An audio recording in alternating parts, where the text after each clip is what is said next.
Shalom, shalom, soyez tous bénis dans le nom puissant de notre Seigneur Jésus-Christ de Nazareth. C'est la sœur Marcel Vagba.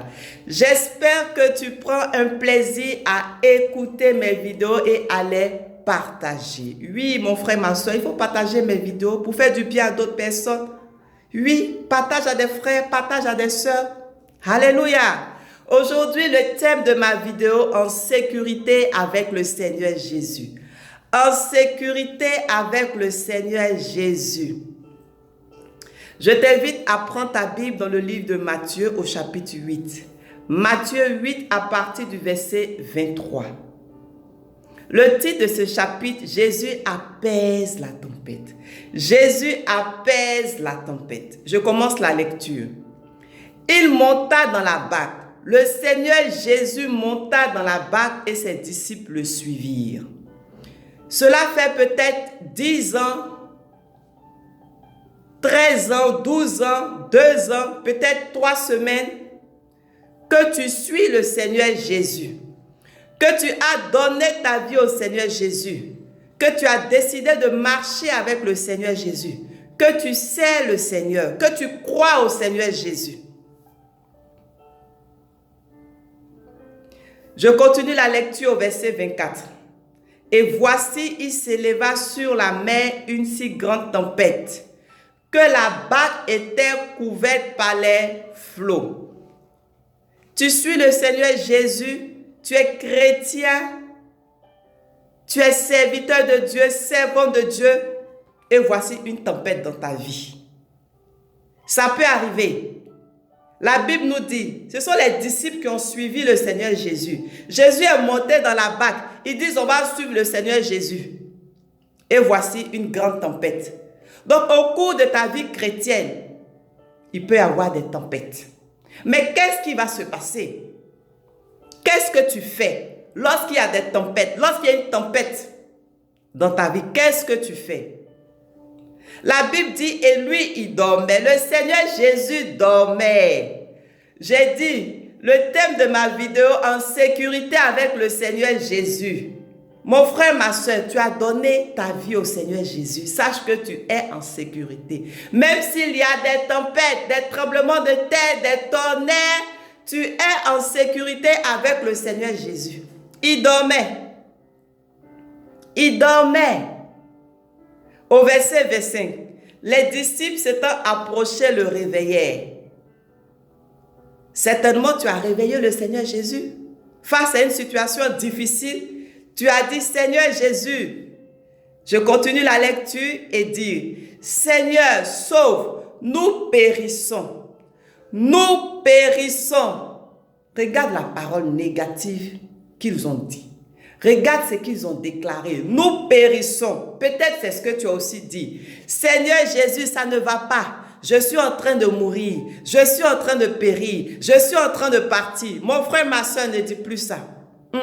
Ne dis plus ça.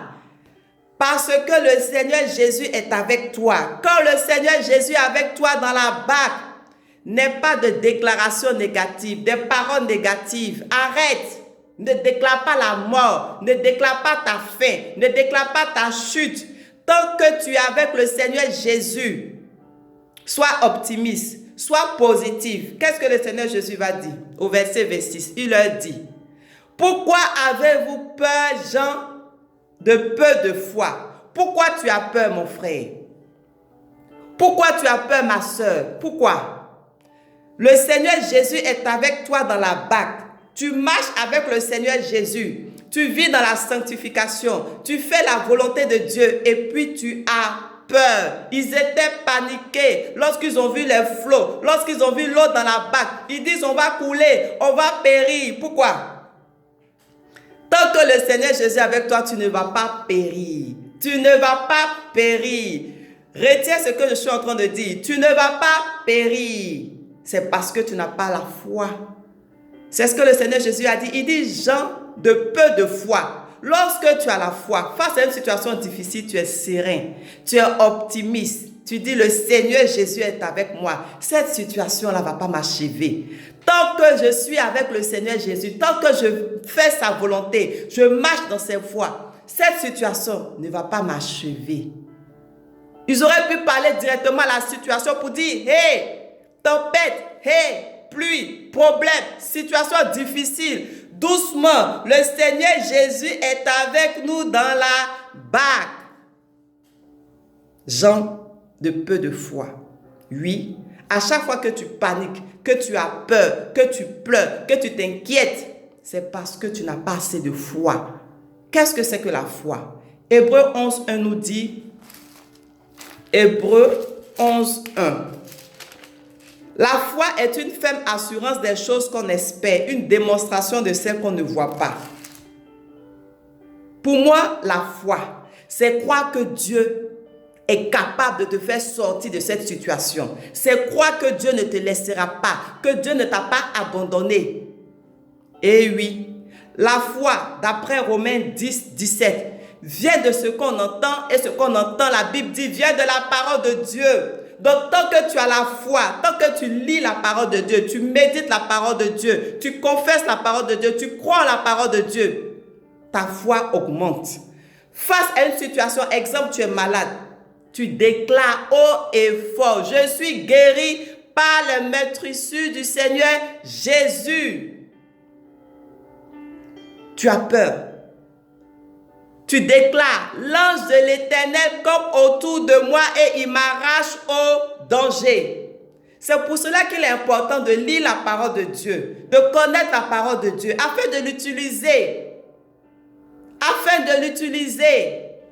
afin de la déclarer face à des situations.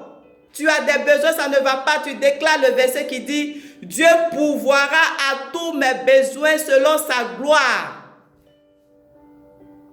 Tu fais un cauchemar où, je ne sais pas, tu as eu un accident, tu te réveilles, tu dis, hey, je vais avoir un accident, je vais mourir. Tu déclares, je ne mourrai pas, mais je vivrai et je raconterai les œuvres de l'Éternel. Ça aussi, c'est un verset biblique.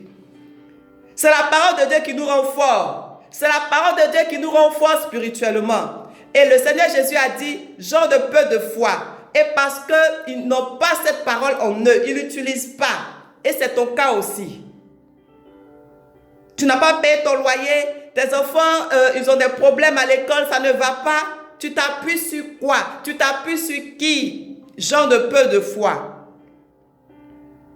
La Bible dit, alors le Seigneur Jésus se leva, il menaça les vents et la mer et il eut un grand calme. La Bible nous dit, au nom de Jésus, tout genou fléchit. Face à une situation, qu'est-ce que tu as dit? Est-ce que tu as menacé cette situation au nom du Seigneur Jésus? Il faut menacer. Si les disciples avaient menacé la tempête, elle allait se calmer au nom, bien sûr, du Seigneur Jésus. C'est ce que tu dois faire. Parce que tant que tu es avec Jésus, tu ne peux pas couler. Oui.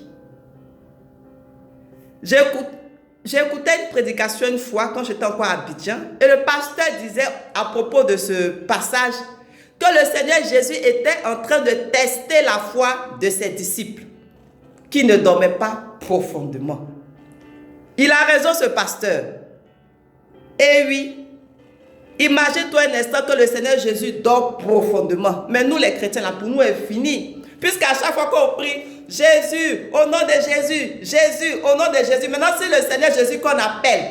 Il dort profondément. Mais les méchants vont finir avec nous. Le pasteur là disait, le Seigneur Jésus testait leur foi. Donc peut-être que ce que tu es en train de traverser, le Seigneur Jésus est en train de tester ta foi. Et qu'est-ce que tu fais? Tu réagis comme un nouveau converti, comme un bébé dans la foi.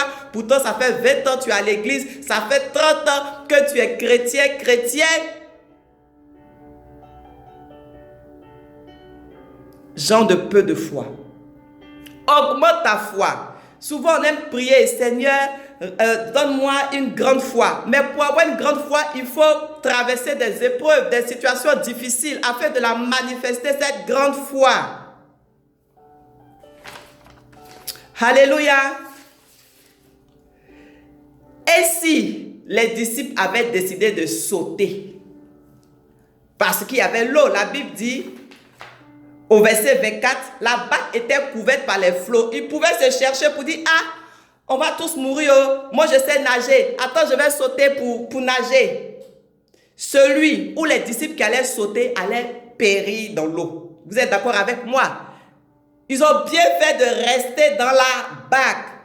Quand ça ne va pas, ne décide pas d'abandonner le Seigneur Jésus, de laisser le Seigneur Jésus, de retourner dans le monde, de faire ce que Dieu ne veut pas, sous prétexte que le Seigneur Jésus n'entend pas tes prières. Le Seigneur Jésus voudrait que tu menaces cette situation-là. Oui, en son nom. Oui, il voudrait que tu aies la foi, que tu manifestes la foi. La foi vient de la parole de Dieu. Quand ça ne va pas, plonge tes yeux dans la parole de Dieu, nuit et jour. Confesse-la, déclare-la et tu verras que la situation va changer. La situation va changer. Ne saute pas de la barque. Reste avec Jésus dans la barque. Reste dans la présence de Dieu. Ne t'éloigne pas de Dieu. Car Jésus apaise la tempête. Quelle que soit la tempête qui va s'élever dans ta vie, Jésus va toujours l'apaiser. Oui, Jésus va toujours l'apaiser. C'était le thème d'aujourd'hui. J'espère que cette vidéo t'a fait du bien. Ce message t'a fait du bien. Je t'invite à partager cette vidéo afin de bénir des vies. Je t'invite aussi à t'abonner à ma page Facebook Marcel Vagba, à ma page YouTube Femme de référence ou Marcel Vagba. Que Dieu te bénisse et je te dis à bientôt.